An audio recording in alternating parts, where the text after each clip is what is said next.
There you go again. Now, let's go to an acknowledgement receipt, PI 81382.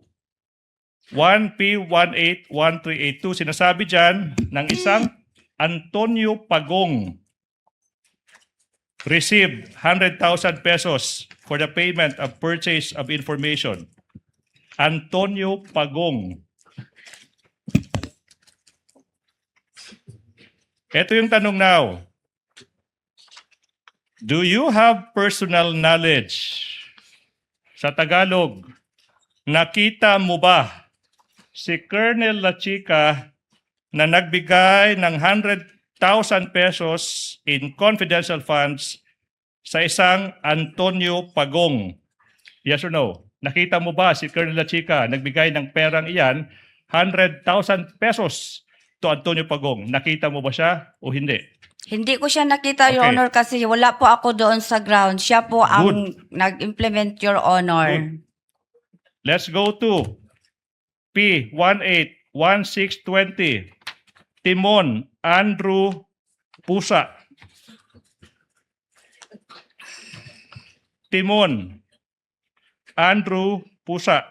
Nakatanggap ng 100,000 pesos rental of transport vehicle. Same sagot ba? Hindi nyo nakita si Colonel Lachica nagbigay ng pera, hindi po 1,000, 100,000 pesos sa isang Timon Andrew Pusa. Hindi po ba? Hindi ko po, kasi wala ako doon, Your Wala po Honor. kayo doon. Gidisburse ko lang sa kanya ang pera. Siya po ang nag-implement. Crystal clear. Let's go to PI 81069. PI 81069. This time, isang Don Piang.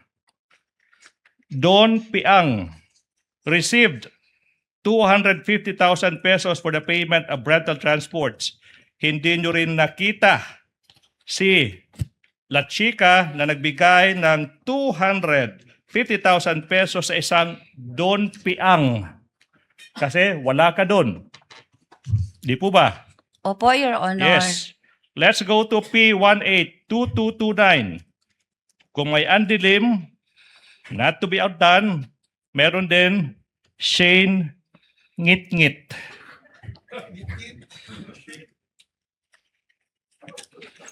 Translation, Ngit-Ngit, Bisaya for madilim. Nakita nyo ba si Lachica na nagbigay ng 150,000 pesos sa isang Shane Ngit-Ngit o hindi mo rin nakita? Di po ba?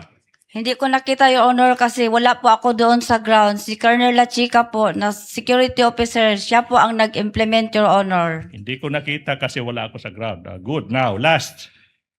May isang acknowledgement receipt.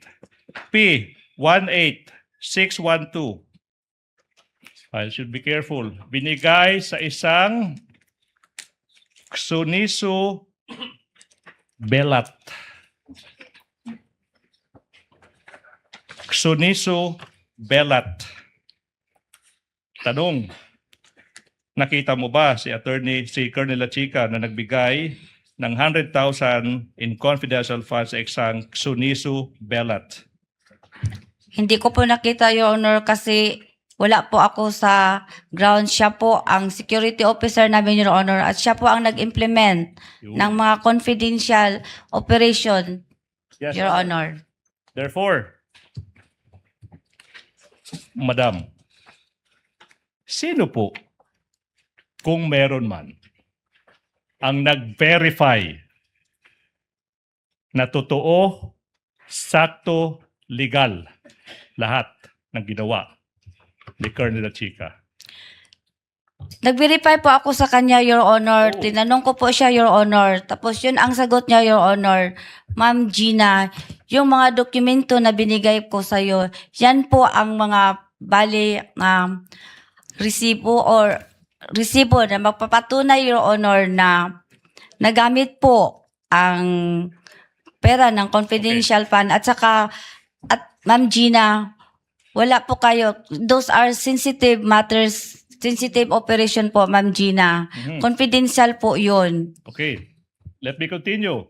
So therefore, Madam Witness, in verifying kung tama yung sinasabi ni Colonel La Chica, sa pagbe-verify na yan, sa dinami-dami ng tao sa buong mundo, yung tinanong mo pa rin to verify is the same person, Colonel La Chica. Tama po ba? Hindi mo rin nalibog na pud ka. Opo. I will move on. Taas manggod ang... I will move on, Your Honor.